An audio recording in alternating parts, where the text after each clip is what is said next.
Muito bem, um bom sábado a todos. Que Deus esteja conosco nesse dia tão especial. Seu Santo Espírito possa estar atuando na nossa mente, no nosso coração. Que seja um dia de bênção, um dia de reflexão. Mais um sábado na nossa vida e mais um sábado mais próximo da volta de Cristo. Não é isso? Nós vamos dar continuidade hoje aqui ao estudo do Apocalipse, do capítulo 13, né? Que nós começamos sábado passado e vamos, com a graça de Deus, tentar terminá-lo hoje. Então, abra sua Bíblia aí, no capítulo 13, nós vamos ler a partir do verso 11. O verso 11 de Apocalipse. Tudo bem? Acompanhe comigo aqui a leitura. João narrando no Apocalipse capítulo 13, narrando os poderes que surgiriam, né, no futuro dele, à frente dele. Ele fala do verso 1 até o verso 10, ele fala de um poder e dá as características desse poder que nós estudamos sábado passado. E a partir do 11 até o 18, ele dá as características de um outro poder, de um segundo poder que surgiria, tá certo? Que ele chamou a besta que subiu da terra, que saiu da terra. Então o texto diz assim: eu vi subir da terra outra besta que tinha 2 chifres, semelhante aos de um cordeiro, e falava como um dragão. Ela exerce todo o poder da primeira besta na sua presença e faz que a terra e os que nela habitam adorem a primeira besta, cuja ferida mortal fora curada. E faz grandes sinais, de maneira que até fogo faz descer do céu à vista dos homens. E engana os que habitam na terra com sinais que foram permitidos que fizesse em presença da besta, dizendo aos que habitam na terra que fizessem uma imagem à besta que recebera a ferida da espada, mas que vivia. E foi-lhe concedido que desse fôlego à imagem da besta, para que também a imagem da besta falasse e fizesse que fossem mortos todos os que não adorassem a imagem da besta. E faz que a todos, pequenos e grandes, ricos e pobres, livres e servos, lhe seja posto um sinal na mão direita ou nas suas testas, para que ninguém possa comprar ou vender, senão aquele que tiver o sinal ou o nome da besta, ou o número do seu nome. Aqui há a sabedoria. Aquele que tem entendimento, calcule o número da besta, porque é número de homem, e o seu número é 666. Muito bem. Essa é a descrição desse poder que ele chama aqui de besta, né? Animal em outras Bíblias, que João viu, ele surgiria no futuro dele, e João descreve esse animal, e nós vamos seguir aqui as pistas do que a Bíblia diz sobre esse animal para identificar que poder era esse, né? Veja, no primeiro estudo do sábado passado, nós identificamos que poder era aquele que João havia descrito, né? João escreveu com todo esse simbolismo, mas a Bíblia dá as respostas dos símbolos e através dessas respostas nós conseguimos identificar qual era o poder que João estava se referindo. Da mesma forma, esse outro poder,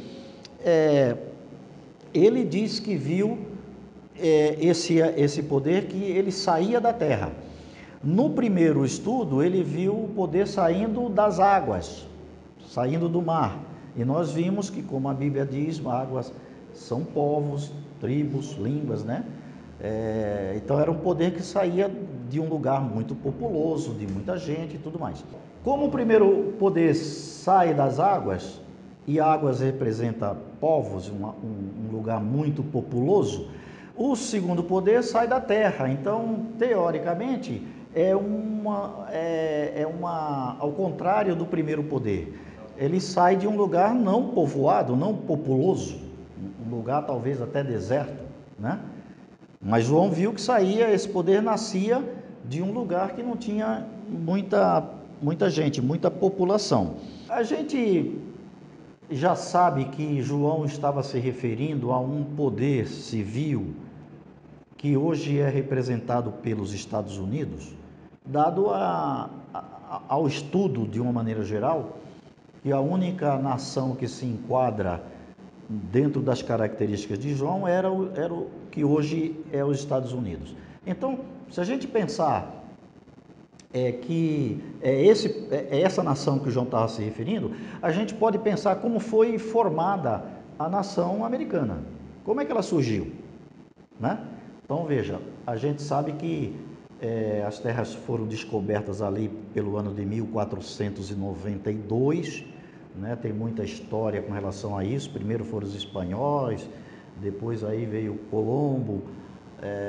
Tem muita controvérsia nesse sentido, mas foi por aí, por esse período, que as terras americanas foram descobertas. E como é que elas foram povoadas, né? Então, veja, quando a gente estudou aqui o sábado passado a ação do poder, do primeiro poder, a gente viu que ele exerceu um poder muito forte durante 1260 anos, que é contado ali do ano 538 até 1798, quando Roma papal o Papa ali perde os poderes, né, conforme nós explicamos aqui sábado passado. Nesse período de 1260 anos, esse poder, o primeiro poder, empreendeu uma guerra muito grande contra os santos de Deus.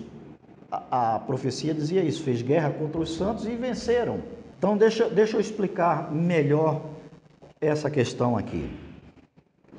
Durante 1260 anos, o poder papal imperou, fez guerra contra os santos, derramou muito sangue e perseguiu muitos cristãos. Isso está na história, todo mundo tem conhecimento.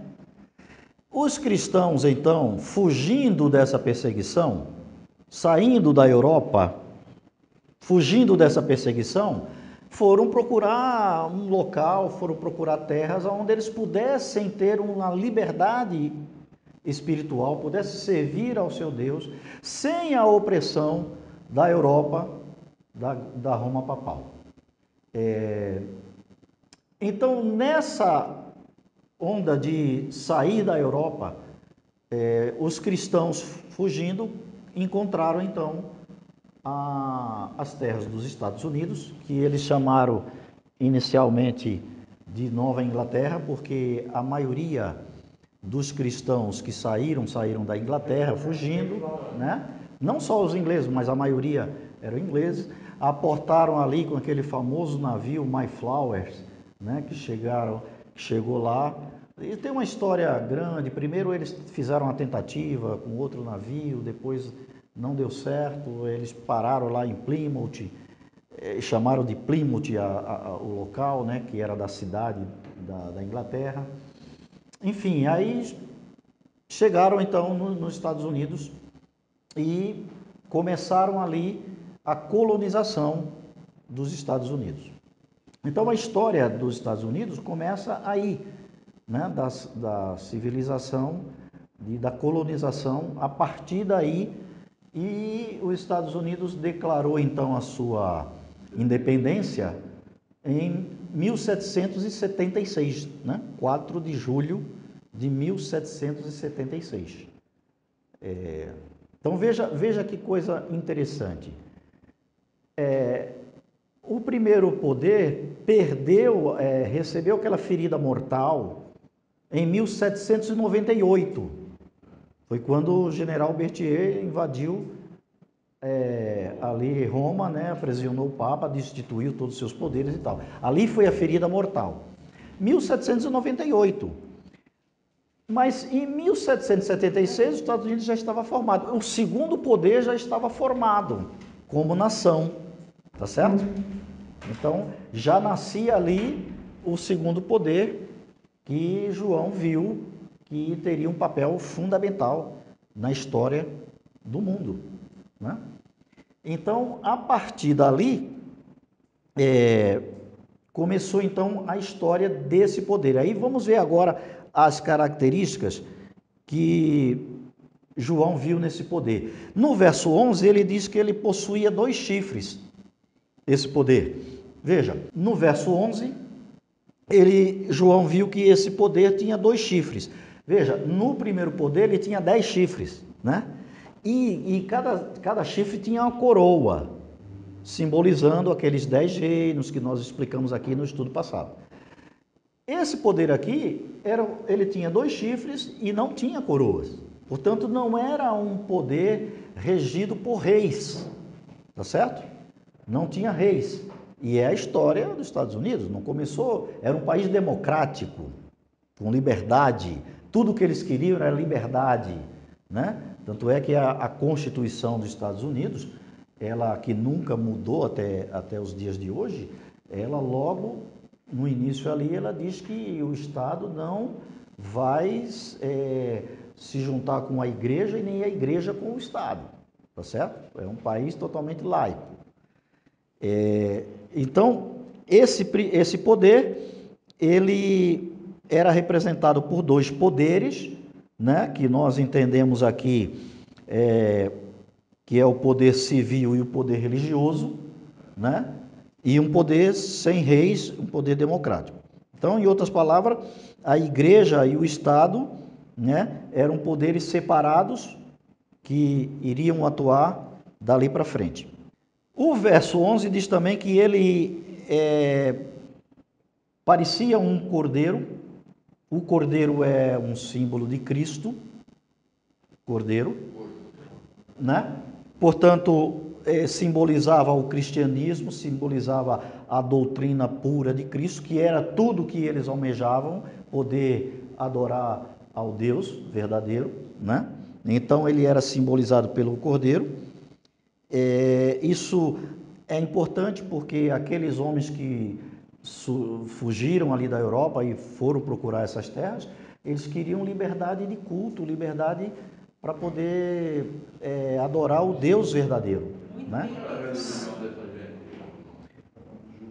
Era a religião do cristianismo de uma maneira geral, porque lembra da história? O cristianismo começa ali, Cristo funda a sua igreja com os apóstolos, a igreja cresce assustadoramente, depois se mescla com a religião pagã de Constantino ali, e aí assume então, o cristianismo assume um aspecto diferente daquele que deveria ser desde o início, com os seus dogmas, as suas doutrinas contrárias à Bíblia. Por isso que aparece logo ali no 1450, ali para frente, começa a aparecer os reformistas, né? Mas era a religião cristã, né? Agora adulterada, mas era o cristianismo que estava funcionando. Só que esses cristãos que fogem dali, eles fogem da opressão da igreja romana, né? E dos erros das doutrinas que eram impostas, né? Boa parte deles influenciada ali pela reforma, e eles fogem, aquilo está errado, isso aqui não está certo, vamos procurar um local onde a gente possa adorar o nosso Deus da forma correta, pela Bíblia, por tudo que... Lutero veio depois. Lutero veio na reforma, né? Começou com ele a reforma, exato. 1450 ali para frente, né? O verso 11 diz que esse poder, ele nasceria inicialmente como um cordeiro, simbolizando o cristianismo, né? Que era a religião, então, que eles queriam empreender. Era um país cristão, né? Estudioso da Bíblia, que abriria os braços, assim como Jesus, para a liberdade de todos. Mas o próprio verso diz que depois ele falou como um dragão. Então, o dragão, nós já vimos aqui sábado passado, que é o diabo, que é Satanás, é representado pelo dragão aqui na profecia. Então, esse poder começaria parecendo um cordeiro, mas depois ele acabaria falando como um dragão. Aí que mostra que está predito aqui uma mudança de caráter do cordeiro. De cordeiro ele passaria a falar como um dragão. No verso 12, diz que esse poder exercia todo o poder da primeira besta, do primeiro poder, e faz que a terra e os que nela habitam adorem a primeira besta, cuja ferida mortal havia sido curada. Tá certo? Então, João olha para o futuro e vê que primeiro poder que tinha sido recebido aquela ferida mortal ali, em 1798, ele iria recuperar essa ferida iria ser curada, e haveria um segundo poder que daria força a ela, né? Por isso que o verso seguinte aqui diz que ele comunica fôlego à imagem da besta, dá poder, dá respaldo a isso daí, né? E no 14 diz assim: e ele engana os que habitam na terra com sinais que lhe é permitido que fizesse na presença da besta, dizendo aos que habitam na terra que fizessem uma imagem à besta que recebera ferida mortal, mas que vivia. E que imagem é essa? Como entender essa questão da imagem da besta que João se refere aqui? Veja, fazer uma imagem de algo é fazer algo que represente aquilo que você quer representar, né? Então, se você quer, você imagina um Deus qualquer, você faz uma imagem daquilo para representar aquilo que você acredita. No livro de Daniel, que é um livro que dá um suporte muito grande ao livro de Apocalipse, né? Os dois estão muito ligados, porque Daniel recebeu as mesmas visões do futuro, né? Da mesma forma como João recebeu, e eles falam das mesmas coisas que iriam acontecer, dos poderes que iriam aparecer, de formas um pouco diferentes, né? Daniel falando ali um pouco, citando muitos animais no seu registro, mas querendo dizer a mesma coisa. E engraçado que em Daniel, quando você vai ali no capítulo 3 de Daniel, você vê que o poder que então imperava, que era a Babilônia, né? Nabucodonosor manda erigir uma estátua, e aquela estátua era a imagem do seu poder, do seu poderio, era uma imagem de ouro, né? Que ele levantou ali no campo de Dura, para que todos adorassem essa imagem, adorassem a imagem. E agora João dá o mesmo panorama, dizendo que esse segundo poder, ele iria fazer como se fosse uma imagem da primeira besta. Então, como entender isso? Veja, o que aconteceu com a primeira besta? Ela perseguiu os santos de Deus, matou muitos deles, derramou muito sangue, empreendeu uma perseguição muito grande. João diz que esse poder vai fazer a mesma imagem do que aconteceu no passado. Ele vai obrigar a todos que habitam na face da terra que adorem essa imagem. Da mesma forma como Nabucodonosor queria que todos adorassem a imagem que ele erigiu, né? Esse poder vai forçar a humanidade a adorar a primeira besta. Então ele faz como se fosse uma imagem. O texto diz que fizesse uma imagem à besta, dizendo a todos que habitam, né, na terra que fizessem imagem e adorassem a essa imagem.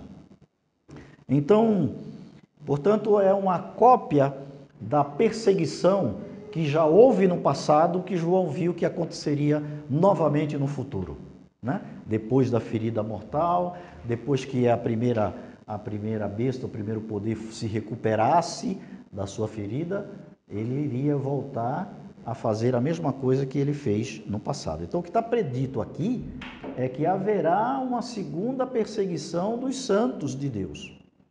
E esse poder, segundo poder, que tem poder de polícia, poder civil, vai obrigar a todos da face da terra que adorem a primeira besta, que é aquela besta que requer adoração. Lembra que nós falamos disso? Era um poder religioso que requeria adoração.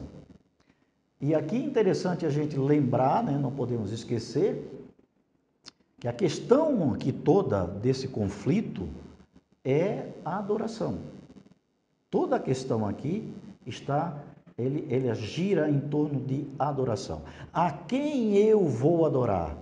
A quem você vai adorar? A besta que surgiu do mar, que eu vou ser forçado a adorar por conta da força desse segundo poder, ou você vai adorar a Deus, que criou os céus, a terra, o mar e a fonte das águas. É uma questão de adoração.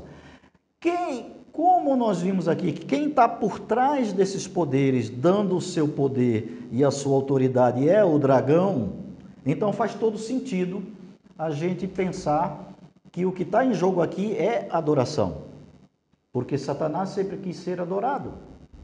Tudo que ele quis na vida foi ser adorado, né? Então, a gente não tem muito tempo para explorar essa questão aqui, mas é importante a gente não esquecer disso. Satanás sempre quis ser adorado como o próprio Deus. Em Isaías ele diz: subirei no mais alto dos céus, né? E lá estabelecerei o meu trono e serei semelhante ao Altíssimo. Então, tudo que ele queria era ser adorado. Então, desde que ele veio aqui para esse mundo, tudo que ele deseja é ser adorado, como Deus é adorado. E é por isso que ele coloca tantos deuses na nossa vida, para que nós adoremos a esses deuses e não adoremos ao Deus verdadeiro. E adorando a esses deuses, estaremos adorando a Ele próprio. O primeiro poder começa a se curar da sua ferida mortal e começa a readquirir o poder que ele tinha no passado, né? E vai empreender a mesma perseguição que fez no passado. Por isso, a imagem desse poder. Aí, os Estados Unidos, que é o segundo poder, vai comunicar fôlego a ele, vai dar poder a ele e vai fazer com que todos os habitantes da Terra adorem aquela primeira besta. E como vai ser feito isso? Através do que os Estados Unidos forçará a barra para que todos adorem a primeira besta? Através da observância do domingo. É dessa forma que eu vou adorar a primeira besta. Que veja como esse assunto ele é delicado. Quando eu observo o sábado, o dia que o Senhor instituiu, eu estou adorando o Deus verdadeiro, aquele que criou todas as coisas. Eu estou reconhecendo Deus como Criador de todas as coisas. E foi o dia que ele pediu que eu guardasse, então, portanto, eu guardo, observo esse dia, porque eu adoro o Deus verdadeiro. Quando eu deixo de observar esse dia e passo a observar outro dia qualquer, no caso o domingo, que está em moda, né? Que foi o dia do dragão. Quando eu observo esse dia, eu passo a adorar a primeira besta, que é o dia que ela instituiu, é o dia que ela substituiu o sábado pelo domingo. Nós já vimos aqui no estudo a história de como se deu isso, não é isso? Então é uma questão de adoração e é dessa forma que os Estados Unidos vão obrigar ao mundo a poder adorar a primeira besta, tá certo? Adoração.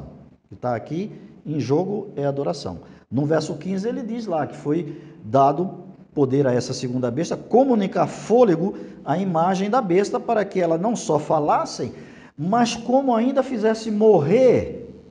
Aqui é um decreto de morte. É um decreto de morte. Veja, nós temos duas coisas aqui nessa narrativa da segunda parte do capítulo 13 de Apocalipse. Primeiro, um decreto dominical. Um decreto que estabelece o domingo como o dia de adoração. Tá certo?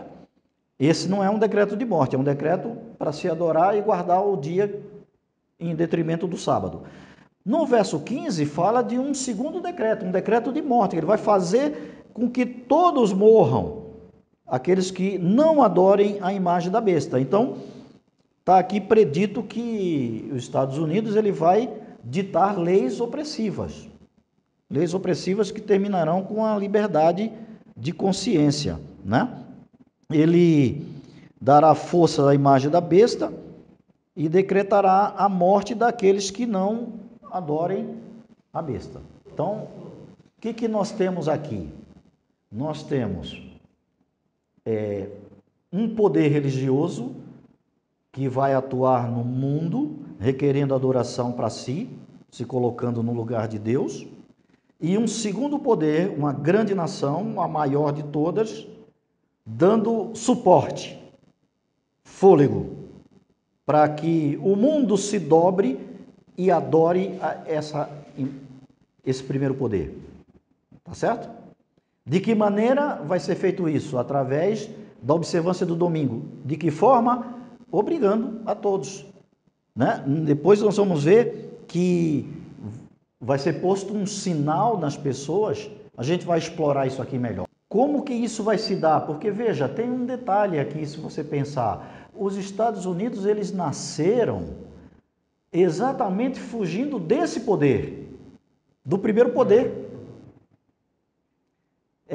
Já houve tentativas aí no Congresso Nacional de fazer uma aproximação entre a Casa Branca e a Santa Sé, e houve muita polêmica e tudo mais justamente por isso. Porque como que nós vamos restabelecer relações diplomáticas e tal com um poder que nos oprimiu? Nós fugimos dele, né? Nascemos por causa dessa questão de opressão. Uma nação protestante. Uma nação protestante, então possivelmente isso pode parecer uma utopia no nosso ponto de vista, mas a profecia diz que vai ser dessa forma. E é interessante a gente pensar no seguinte, irmãos, Deus está no comando e tudo vai acontecer conforme Ele previu, tá certo? Isso pode parecer um pouco esquisito, mas os passos estão sendo dados para isso, todos os passos. Se você estudar a história dos presidentes americanos, dali de 1950 para cá, tudo está convergindo para reatar as ligações diplomáticas entre a Santa Sé e a Casa Branca. Lembra do João Paulo II que visitou o Reagan? Aquela viagem foi significativa demais. Eu até preguei um sermão aqui uma vez a respeito só dessa viagem, dos detalhes que aconteceram nessa viagem, dessa aproximação. E depois, quantos presidentes foram visitar o Papa lá na Santa Sé? Foram, ajoelharam, beijaram a mão do Papa, e o Papa visitou também eles nos Estados Unidos. A partir daí, essas relações estão sendo fortalecidas, né? Então eu creio que tudo vai convergir para isso mesmo. E como o Fernando Neves comentou aqui, os presidentes vão mudando, né? Nós tínhamos ali o Trump, que era meio alheio, né? Afastado da Casa Branca e tal. Agora assumiu um jesuíta, tem tudo a ver com a Santa Sé, tudo fica mais fácil, né? De reatar as relações diplomáticas. Eu quero chamar a atenção aqui para o seguinte, o verso 16 e 17 diz que a todos os pequenos, os grandes, os ricos, os pobres, os livres, os escravos, quer dizer, todos, faz com que seja lhe dado uma certa marca na mão direita e também sobre a fronte, para que ninguém possa comprar ou vender, senão aquele que tem a marca, ou o nome da besta, ou o seu número. Então, essa marca, ela tem sido alvo de muita especulação ao longo do tempo, né? Que marca era essa e tal? Isso aqui não tem nada de... Oi? Nada de chip. Não tem nada de coisa física, né? Ninguém vai implantar um chip na mão, não vai ser a íris dos olhos, não vai ser a impressão digital, a vacina, surgiu aí uma ideia que vai controlar as pessoas através da vacina. Irmãos, isso aqui é um tema espiritual. Quando eu recebo o sinal da besta na minha fronte, significa que eu conscientemente aceitei adorar a besta e vou guardar o domingo e não o sábado. Tá certo? Aí eu recebo um sinal na fronte.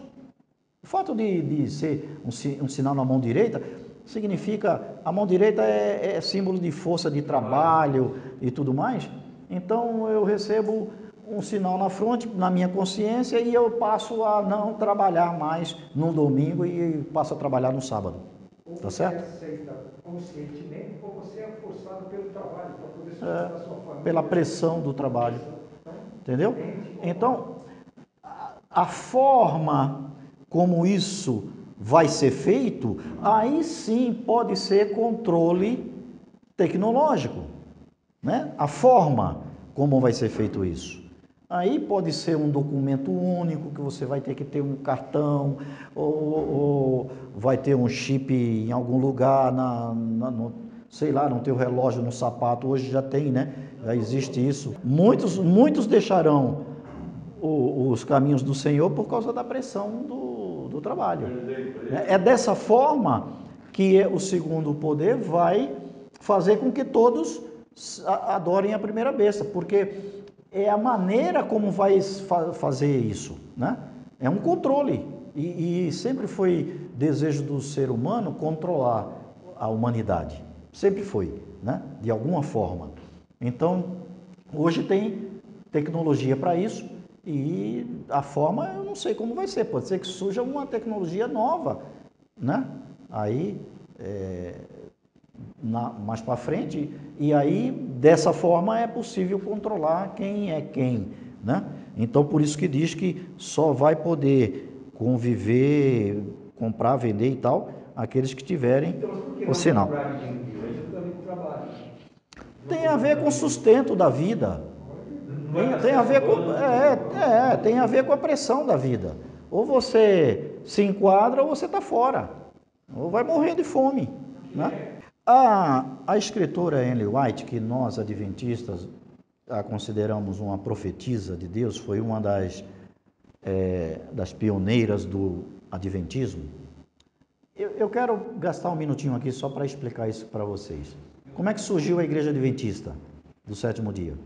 Veja, o primeiro poder exerceu um grande poder sobre a humanidade de 538 até 1798. Perseguiu os santos de Deus e tudo mais, isso era profecia, Daniel, capítulo 7. Tratou de mudar os tempos e as leis, fez tudo o que queria.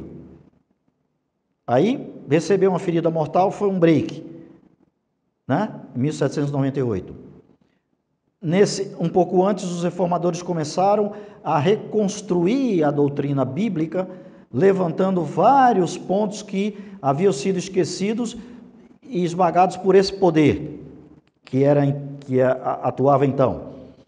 Martinho Lutero levantou diversas doutrinas bíblicas que tinham sido derrubadas pelo catolicismo, né? Mas não todas. Martinho Lutero, por exemplo, não falou do sábado, não levantou essa questão. Então, Deus foi trabalhando e usando as pessoas ao longo do período para resgatar as doutrinas perdidas bíblicas, as doutrinas que haviam sido esquecidas pela humanidade durante todo esse período de domínio papal, né? Que ninguém podia abrir a Bíblia, ninguém podia ensinar, era só a igreja e tudo mais. Então, perdeu-se o contato com a Bíblia. Então, Deus agora suscita homens para ir recuperando as doutrinas verdadeiras, para que o seu povo pudesse andar nos seus caminhos. Então, a partir daí começa essa nação americana, e aí começa a aparecer, a partir dos reformadores aí para frente, já ali em 1700, 1800, começa a aparecer os estudiosos da Bíblia descobrindo outras doutrinas que os reformadores não haviam descoberto. Então aparece um grupo de estudos aí, de Guilherme Miller, ali em 1820, começando a descobrir as doutrinas bíblicas do sábado, do santuário, diversas doutrinas que não se pregava mais. Então começa a surgir um grupo de estudos, e desse grupo de estudos, que inicialmente tiveram grande desapontamento, porque fizeram contas erradas ali para a volta de Cristo, né, em 1844, achando que ali era o momento da volta de Cristo. Desse grupo remanescente, que passou por essa dificuldade, por esse... Passou por aquela decepção, né, de Cristo não ter voltado, é que surge daí para frente a Igreja Adventista. Esse grupo pequeno que ficou estudando, dizendo, não, vamos ver onde é que nós erramos e tudo mais, foi esse grupo que iniciou a Igreja Adventista com todas essas doutrinas que havia sido perdida, né, durante ali o período para trás. Então a Igreja Adventista nasce desse grupo de estudos. E agora, a partir dali até os dias de hoje, nós avançamos no entendimento das doutrinas, do conhecimento, né, das profecias e tudo mais. Foi uma bênção da forma como Deus conduziu as coisas, né?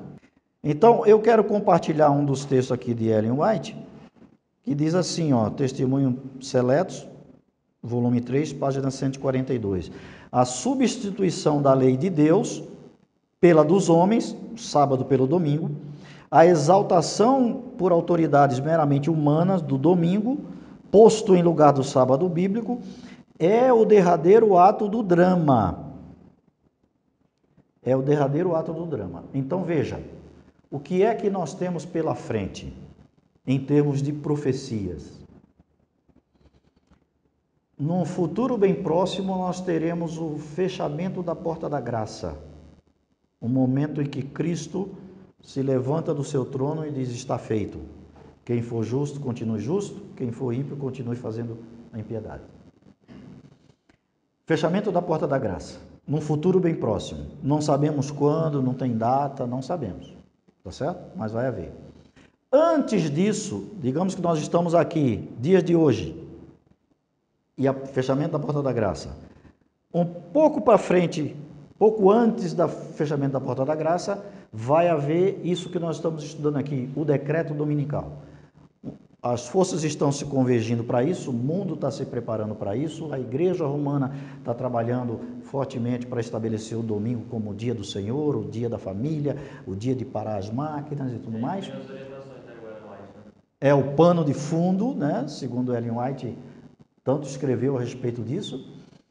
Os sindicatos vão dar força aí para esse tipo de coisa, para parar realmente e tal.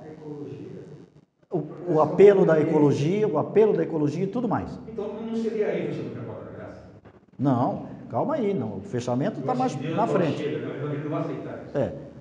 Aí vai haver pressão e vai haver o decreto dominical. E o decreto dominical, irmãos, não adianta falar assim, na Suíça já está o decreto dominical. Na Alemanha, é os Estados Unidos, segundo a profetisa Ellen White, quem vai dar a cartada final.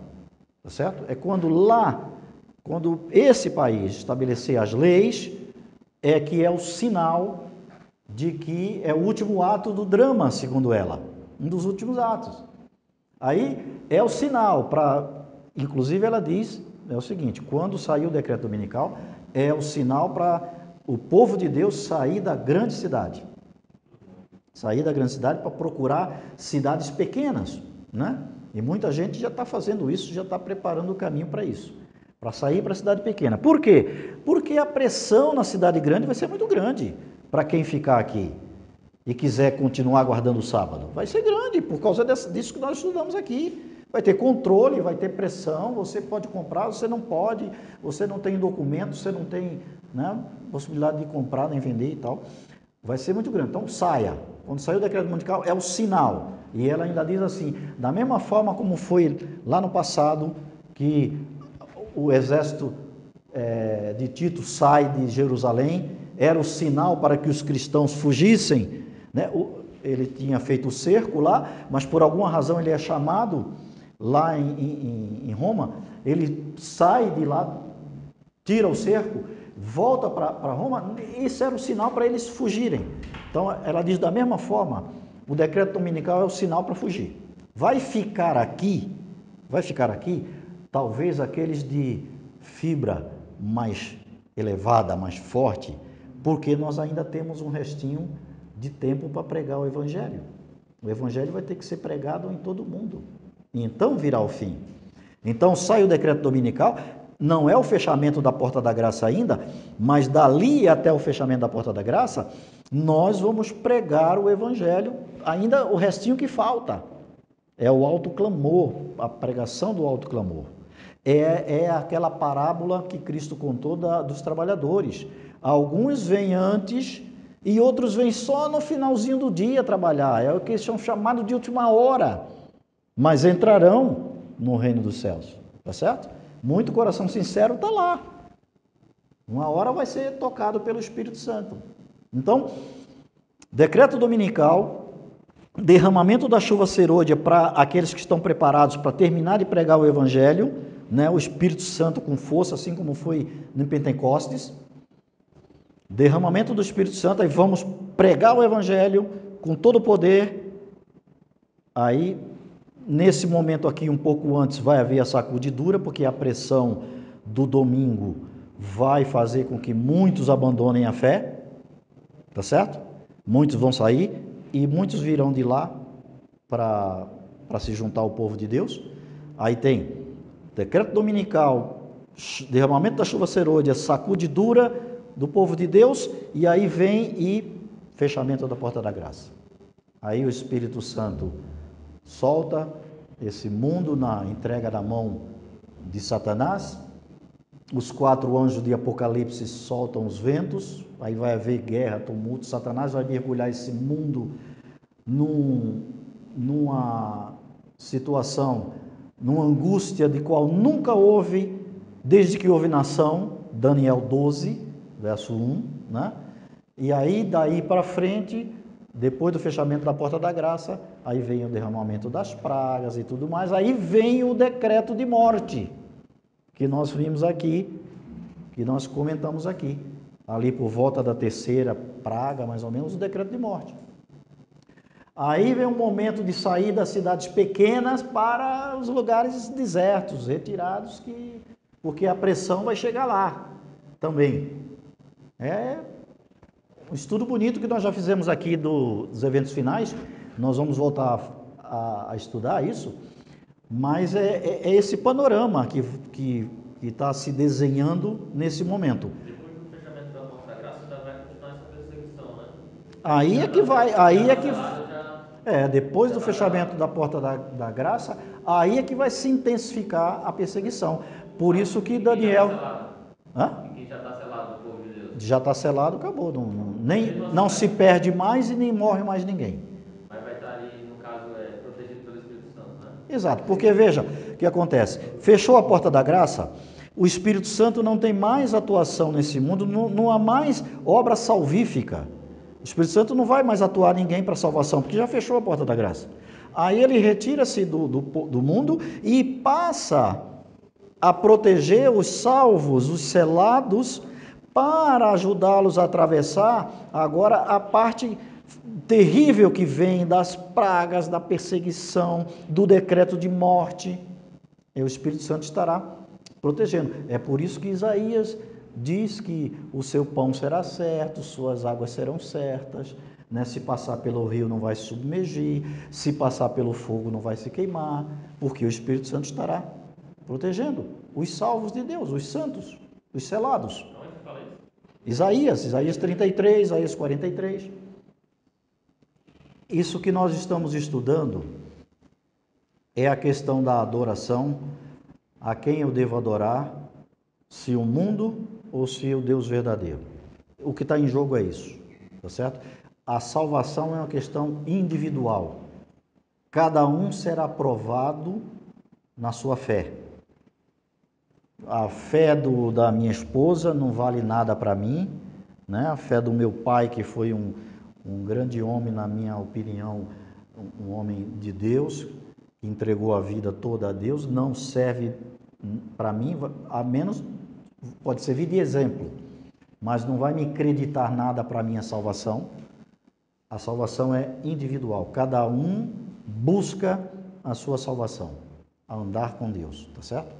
E esses estudos que nós estamos fazendo mostram que haverá pressão para isso, contra isso. Você pode não, pode ser pressionado a abandonar a fé. O momento de fortalecer a fé é agora, tá certo?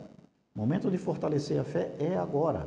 Porque quando essas coisas acontecerem, irmãos, não pense que vai ser de uma hora para outra que você vai dar um pulo da cadeira e falar, não, agora eu vou resolver a situação e vou passar para o lado de Deus definitivamente. Não é assim. Você tem que preparar a sua vida espiritual agora, se alimentando da palavra de Deus, da comunhão com Ele, da presença do Espírito Santo na tua vida, para que quando essas coisas acontecerem, você está firme, né? Muitas pessoas acham que o derramamento do Espírito Santo, a chuva serôdia, vai virar para colocar o cara de pé, para o cara abandonar os seus pecados, para dar força a ele. Não é nada disso. A Ellen White é muito clara nisso daí. O Espírito Santo vem para aqueles que fizeram o devido preparo, estão prontos para receber o Espírito Santo. Porque o Espírito Santo não vem para arrumar a tua vida, ele vem para te dar poder para você pregar o evangelho que falta. Foi isso que foi dado aos discípulos. Não foi para os discípulos deixarem de pecar nem nada. E como é que os discípulos receberam o Espírito Santo? Está lá registrado em Atos 1, né? Eles estavam lá em comunhão plena entre eles, pediram perdão com os outros do pecado, humilhados, né? Humilhação perante Deus, contritos, em oração e jejum. Foi nesse clima que eles receberam o Espírito Santo. Estavam prontos, preparados para receber. E receberam para quê? Para pregar o Evangelho. Foi por isso que a igreja cresceu exponencialmente, não é? Porque pregaram o Evangelho. A mesma coisa vai acontecer agora. Ali foi a chuva temporânea, agora é a chuva serôdia. Vai vir para que a gente termine de pregar o Evangelho. Depois desse período do decreto dominical aí. Em tempos difíceis. Então o momento de pregar agora o Evangelho está super bom, né? A liberdade religiosa está fácil. A gente se reúne aqui a hora que quer.